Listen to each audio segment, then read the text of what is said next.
When markets crash, you lose sleep, but the 1%, they get richer. In 2008, millions lost homes. In 2020, millions lost jobs. And yet, the ultra wealthy added trillions to the net worth. When recessions hit, most people freeze. Jobs vanish, salaries shrink, fear spreads. But the ultra rich, they're not watching the news. They are buying the system out from under you. Because every crash is a gold mine in disguise. They don't just protect their wealth during chaos, they multiply it. This isn't luck, this is strategy. From Wall Street meltdowns to global pandemics, this is the quiet playbook of the 1%, the rules they follow that no one ever teaches you. Today, you're going to see exactly how billionaires predict, prepare for, and profit from economic collapse. Let's break it down. There's a huge factor that differentiates them from us. And no, it's not money. The major difference is the mindset. While the average person spirals into panic, the rich stay cold, calculating, and prepared. But why? Because they know something you don't. Crashes are not crises, they are clearance sales. And fear is just a signal that opportunity is here. They don't watch the headlines, they watch the patterns. They have already planned for the fall. As Warren Buffett said, be fearful when others are greedy, and greedy when others are fearful. This is the emotional edge that builds dynasties. Now, let's discuss 7 protection tactics used by the 1%. First, asset allocation. The rich don't keep their wealth in one place, they spread it. Real estate, gold, equities, crypto, art, and even farmland.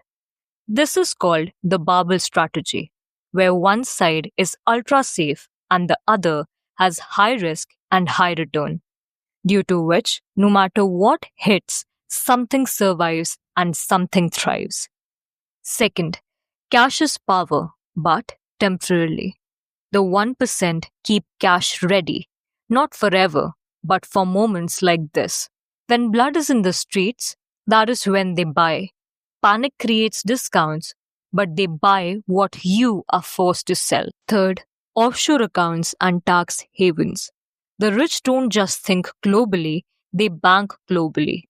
Cayman Islands, Singapore, Dubai, places where their money is legally invisible and untouchable. They play by the rules, but they choose which rule book applies. Fourth, private trusts and foundations. Most billionaires don't even own their wealth. Technically, their trusts do. Foundations, shell structures, legacy vehicles. These instruments protect wealth through divorces, taxes, lawsuits, and even death. What looks like generosity is often strategic permanence. Fifth, strategic debt. You fear debt, they weaponize it. In a crash, borrowing gets cheaper, inflation rises, and assets recover. The rich borrow to buy undervalued assets and let inflation erase the debt. It is not risky if you control the cycle. Sixth, buying the dip with precision.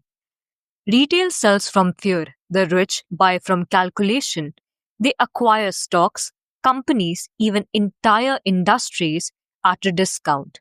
They don't time the market, they prepare for it. They follow a simple rule that says crash equals to clearance. Seventh, geographic diversification. Most people rely on one country's income, but the rich, they don't bet on borders. They hold assets in multiple regions. They own second passports, global properties, and international income. If one nation sinks, another keeps them afloat. Here's the truth that only the rich knows. You don't need millions to think like a millionaire. You need the framework. Stop chasing trends, Study cycles. Stop chasing income, start building assets. Hold cash not out of fear, but out of strategy. Think long term, think globally. Think quietly like the 1% do. You were never taught this because this kind of thinking doesn't serve the system. But if you're watching this, you're already outside of it. In every crush, there are two types of people: those who get crushed and those who buy everything while it's on sale. The next crush is coming. Which one will you be?